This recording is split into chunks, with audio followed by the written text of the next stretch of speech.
I'm Scott Davidson. We are now joined by my good friend Chris Caffery. How you doing, Chris? I'm doing good, Scott. How's everything? I'm doing great. It's great here in Chicagoland. And when I announced you, I could announce Sabotage. You're still doing Trans-Siberian Orchestra. I saw your show at the Allstate Arena back in December. What a great show that was. Thank you so much for setting me Thank up. you. Yeah, no, we're still keeping that alive and keeping Paul O'Neill's music alive. And That's awesome. it was a rough tour last year. Losing Paul was His first without Paul. something Yes. that hit us all very hard. But we're going to keep his music alive and the legacy alive. And we're just going to keep giving people that amazing show every year and let them be a part of what it was that Paul had a vision of all those years ago. And it just keeps getting bigger and bigger every year. It's amazing. Absolutely, yeah. No, it's crazy because just when you think it can't get bigger, we'll come up with something else, and that's the one thing about it. It's always difficult. It's like you got to keep outdoing what it is that you did. That's hard really, to do. I mean, that's the only band that we ever kind of competed with was ourselves. We're like, well, what do we do to make what we did better? And that's kind of how the mentality's been when putting that stage show together. That's for sure. And I have interviewed Paul O'Neill on the air here, so I got to find that interview and make sure I still have that one. But he called in early years. And you know what? TSO was always super cool to Rebel Radio here. From the first tour at the Riviera Theater in Chicago till the last tour, you guys take care of me, so I want to say thank you. No, that was awesome. That very first tour, I still remember that. I remember sitting down in the dressing room, and we had a hotel that was on the other side of town, and there was a shower in the venue, and they were saying, "Oh, the shower's not that great. What do you want to do? Do you want to go to the hotel, or do you want to go into the venue?" And I'm like, no. I know Chicago traffic. I'm going to the venue. And I'm sitting in the venue, and I've got my feet up on the couch, and I've taken a shower, and our tour manager looks at me. He goes, you drive past the pond every year. There's that one duck that comes back every year. It always lives through the winter, lives through the wolves, lives through the pond. He goes, you're that one duck. Because he said everybody was in like 3 hours of traffic trying to get to the venue. And I was sitting there with my feet up watching a football game or something like that. Awesome. What? Any other bands you're still playing with? I mean, you played in so many great bands over the years. It's hard to keep track. I'm actually going down to Atlanta to play with Doro's band for Prog Power. That's right. You know what? I interviewed her Tuesday, and she said that. That's awesome. Yeah, she Very just cool. got that show at the last minute, so I'm going to go down there in a month and 4 weeks to do that show with her. I've got a record coming out with Ripper Owens for the band called Spirits of Fire. That is something that was put together by Frontier Records, and that's going to come out in January. And that's me and Ripper and Steve DiGiorgio from Testament and Mark Zonder from Fates Warning on drums. And it's a cool album. We just shot a couple videos in L.A. a couple weeks ago, and I think anybody that's a fan of Priest or Sabotage or just really straightforward metal is really going to like this record. It's got a cool vibe. Now, you say the record label put that band together, so they just make phone calls and say, hey, Ripper, we want you to team up with Chris Caffery, and is that how it works? Or? Well, it's like, this is the funny thing, because I always said, I'm never going to do one of those bands. Frontier Records has a thing about liking to put together musicians and trying to see if they could, make a chemistry and have things happen. The guy who owns that label is a really huge music fan. He's been coming to see my bands for decades. And with this one, he came to me, and the thing that I found it attractive to me was I always wanted to do something with Ripper besides, I played on a solo records and actually did a tour with him open for Heaven and Hell, which was Ronnie Dio's last tour of Europe. Wow. We did that, and so he's a good friend, and I've worked on his stuff, so I'm like, all right, here's an opportunity where I don't have to go shopping a deal and putting something together with Ripper. There's already a band, and the other thing that sold me on it was that they wanted to use Roy Z to produce it, and I just love a lot of the stuff that Roy had done, the stuff he did with Halford and Bruce Dickinson, and I was like, okay, well, here's a good opportunity for me to get a chance to work with this Roy Z, because that's why I never knew him until I worked on this, and he, in my opinion, was a great metal ear and writer and producer, so it was kind of one of these things that just drew me in, and I decided to do it, and we spent a couple of years putting the music together and recording, and it's going to come out in January. So this January 2019, brand new release, you and Ripper Owens, Steve DiGiorgio from Testament, who I saw last night in Milwaukee, Wisconsin, to rave, and also you have one more guy there on Fates Warning. Mark Zonder from Fates Warning on the drums. It's like all-star lineup. That's very cool. Yeah, no, it's a great band. It's cool. It'll be fun. We're hoping, we were talking when we did the videos, maybe, if it hits, we could do some festivals and play some music from all the bands we've been in and just have some fun. But like I said, more importantly, it was an opportunity for me to do a record with my friend Ripper and add something else to the amount of time that I don't have in my life. I was saying, how do you find time for all these bands and remember all the chords and leads and wow, it's It's a huge job. Now, of course, we're here to push The Jester's Court, brand new release from Chris Caffery. Now, what is the lineup for this one? Well, this one is the same drummer I used on my last record. I have Brian Tichy playing drums. I know You guys Brian, yep, don't cool. know who Tichy is. Tichy played with Ozzy and Foreigner and Billy Idol. And Black Label I met Society. him when I was doing the Randy Rhoads Remembered concert things that happen usually on the East and West Coast. I don't think there ever has been one out in Chicago. A bunch of guitar players will play Randy stuff with a kind of like a set band, and Brian was the drummer behind that. And I just really loved the way he played. And he did the drums. I did a lot of the bass, but I also had Tony Dickinson, the kid that took over for the late David Z in the East Coast TSO on bass guitar, did some bass. Okay. I had a guy named Alessandro De Vecchio. He's from Italy. He did keyboards. He actually was somebody I met through the Spirits of Fire, I think, because Roy hired him to do some tracks for that. And then there's some TSO musicians that did some guest stuff. I got Joel Hoekstra and Angus Clark did some guest solos on a song that I wrote for Paul O'Neill, and Jay Mangini, the keyboard player from TSO West, she did some piano on that song and another track for me. So there's some good friends on there, and a lot of things are me. The vocals are pretty much all me, and it was a fun record to put together, and it came at a very good time because I was going through a lot of things in my life personally and emotionally that were pretty draining. My dad had passed away, and after that, the next 2 years, there was like 16 different people that had passed away. It was just nonstop, and they were all close, and so I dove into the album and wrote some music that was a way for me to escape in a positive way without like doing anything harmful to myself. And The Jester's Court is available now. What day did it come out? Did it come out last Friday? It came out July 27th. July 27th. How was the response so far? It's been great. I mean, the fans have really liked it, so that's the important thing to me. It's really amazing thing with the music business with the critics. It's like you'll read one review and the guy's like, "This is it. This is the record you've been waiting to hear from Chris. Blah blah blah blah. It's great. It's great. Buy it." Then you get the next guy going, "This guy is this and that. He can't sing these songs."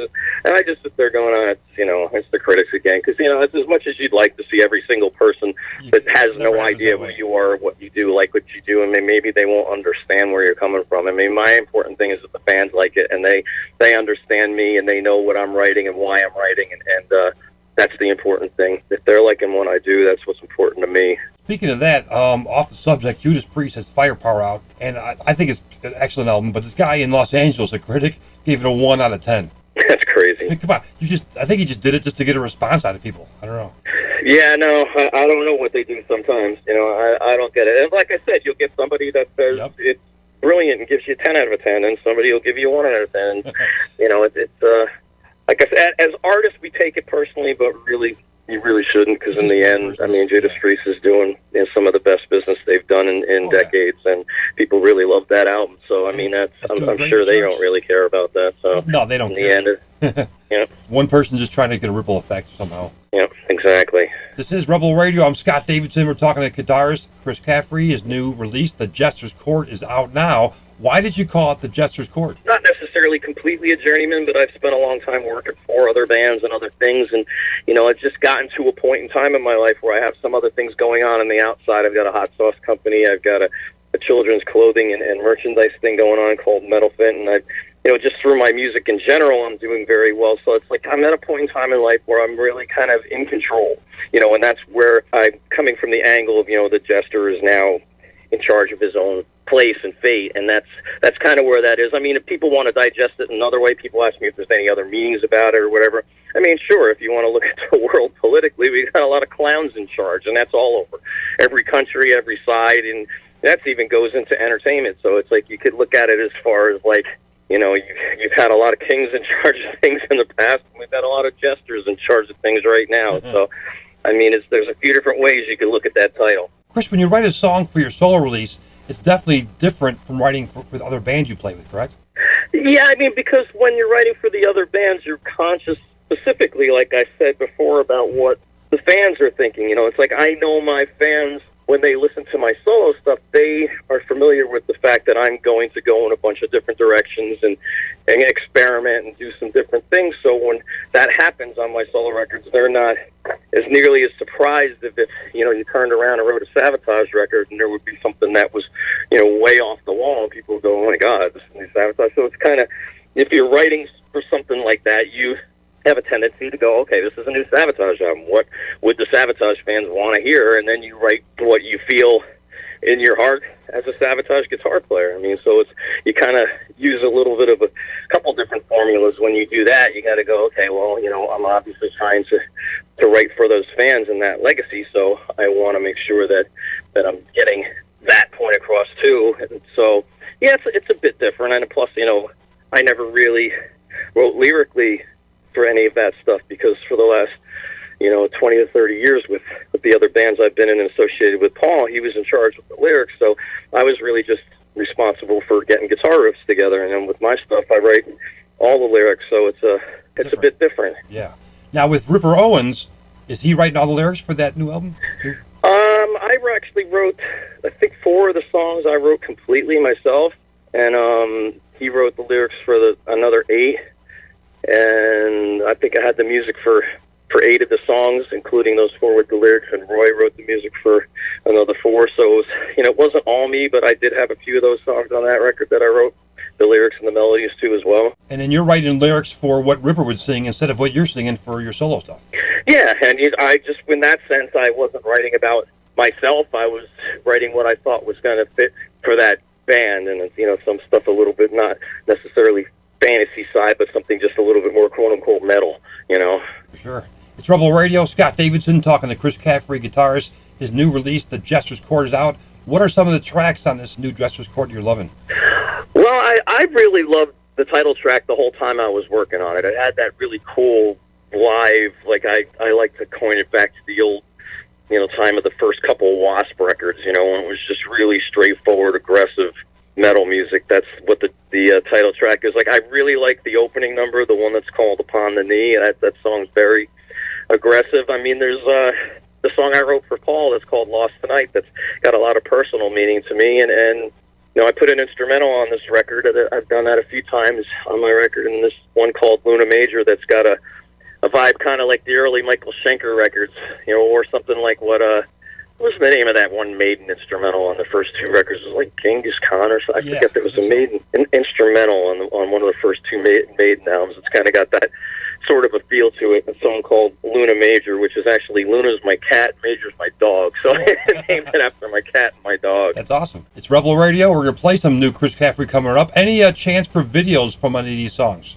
Yeah, I mean, right now there's just an official lyric video for the song Inside My Heart, but I'm actually talking to a few different directors right now, and, actually the one song I was talking to David Z's brother, because the Z brothers are very, very talented at producing videos, and they had a really charming way of making them, and I was talking to him about doing a video for the one song that's called Protect My Soul on the record, because it's one that I just can see the Z brother type of humor in it if we were to kind of act out the lyrics. But if I was to do another one, it would probably be for the title track, maybe. I mean, the Upon the Knee song is something I'd like to do, but it's got kind of a, it's got a serious, not political thing, but the topic that's in that song is something I believe in, but I definitely don't want to be featuring it and having to get people into a discussion about it. It's about, people kneeling during the national anthem, which is something I just felt very strongly about.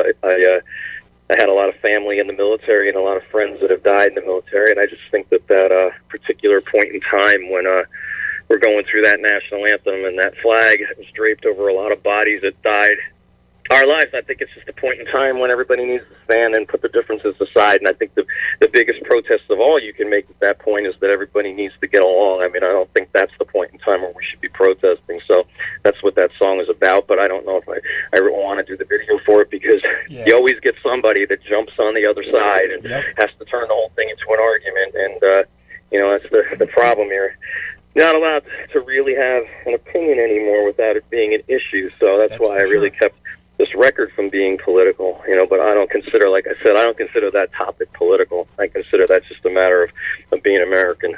And Chris, you're a big football fan too, right? I mean, absolutely. I love the NFL, and it gets me excited when it's this time of year. I mean, tonight there's the preseason starting, and I don't want to see that even become a subject that has to be talked about during football. It shouldn't be.